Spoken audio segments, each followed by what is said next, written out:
My name is Kevin. My name is Daisy. My name is Roy. My name is Sunny. My name is Sunil. My name is Thu. Okay, nice to meet you.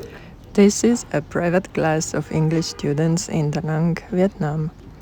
After I had been traveling for 2.5 months and mostly spending my time working on my freelancing tasks, I decided to make a little bit of change.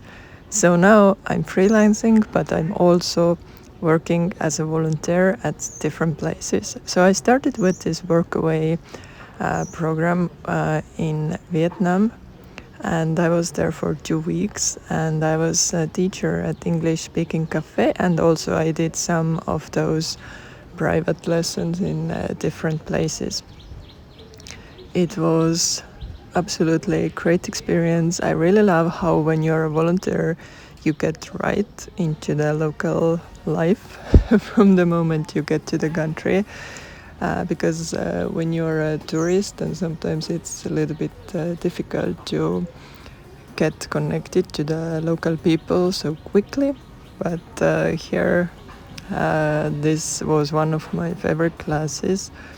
The children were so eager to learn, and they were all so well behaved, and they were a little bit shy to speak English, but they were doing fine. And we were preparing these clocks, and they were describing the clocks in English.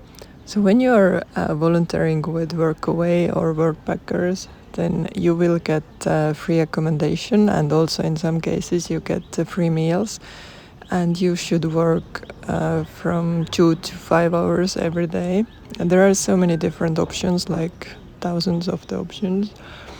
And you can just choose what you would like to do. After I joined Workpackers and Workaway volunteering projects, I have already met so many local people and so many other volunteers. And actually, the biggest change, I think, is that before I tried to plan my days, like what should I do during my days and which activities I should do. But after I started volunteering, there are already so many interesting activities happening during my day, and so many people are offering different kinds of activities that it's like a totally different vibe.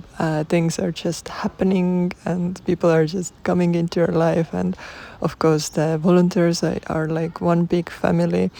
And I have met so many people who have been traveling for like half a year, 1 year, 1.5 years. The coolest thing about the English Speaking Cafe was that everybody could order their drinks, and the drinks were pretty cool. And even the smallest children, they knew what they want, and they checked the drinks out of the menu. And of course, it changed the vibe into a really nice one if everybody were enjoying the drinks. And here we are enjoying the hotpot.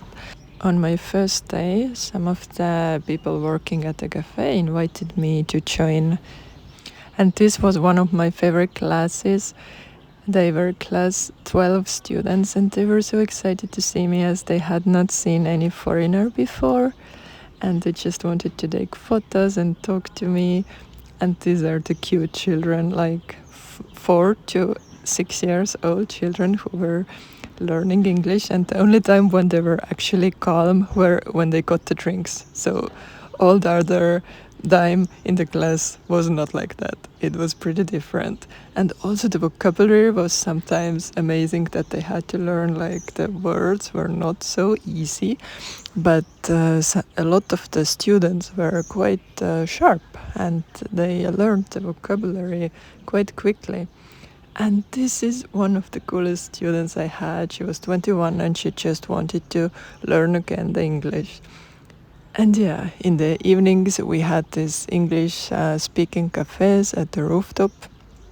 And these are some clips of the party that we had, a New Year's celebration party, where everybody met and we only spoke in English, and we were solving a lot of like riddles and questionnaires and sharing our experiences. So overall, these volunteering experiences have really changed the way I travel, and I would recommend everybody to try them at least a few times, because it is changing the way you travel and also the way you see the world, and it gives you so many opportunities just to get into the local life, and also you can travel longer. Good morning. It's 6:30, and as tradition is, we are going to walk to the airport. The airport is not far, 37 minutes. So let's get going. The traffic is quite bad already. So you might ask why I'm at the photocopy place 7 a.m. before my flight. The answer is easy. It's super easy. I forgot to print my visa for Laos. Good that I didn't forget to apply for it. I just forgot to print it. So here we are with the last banh mi, at least in Vietnam this time. I had only 15,000 of the local money, and I asked the lady how much is the banh mi, and it was 15,000. That's major win in life. So as I have made it to the airport, let's make a short conclusion of what has happened. So yesterday evening, I discovered that I had not printed out the visa for Laos.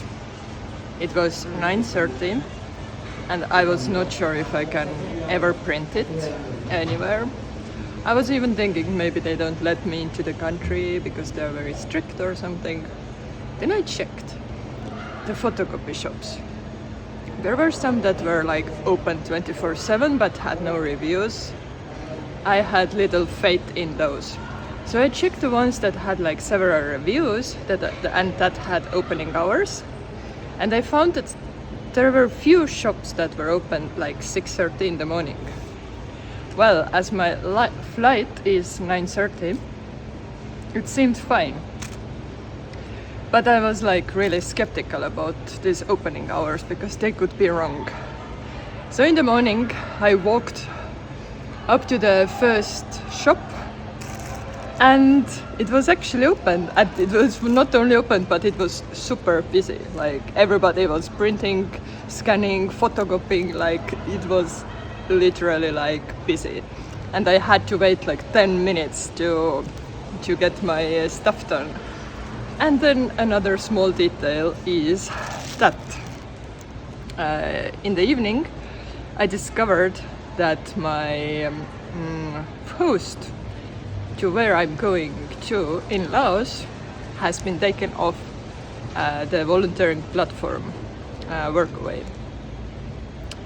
So this usually means that something is not right with the host. And I was already thinking like, oh, do I need to make a new plan for like my whole 1 month in Laos?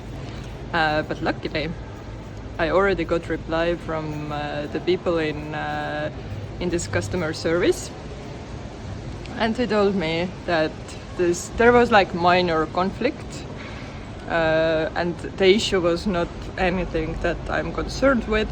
So I'm still going to this volunteering place, and of course if I don't like it there or there is some issue, I can always leave, as at least I hope. Yeah, so it's not like in a rural area. I can literally just walk out and go to some hostel. Yeah, so that was my morning. Now I made it to the airport, and let's check in. But the good news is that I had exactly right amount of cash left to get my last banh mi before the flight. So what could be better than to walk to the airport eating banh mi on your last day in Vietnam? I didn't think anything could beat that. It felt pretty cool.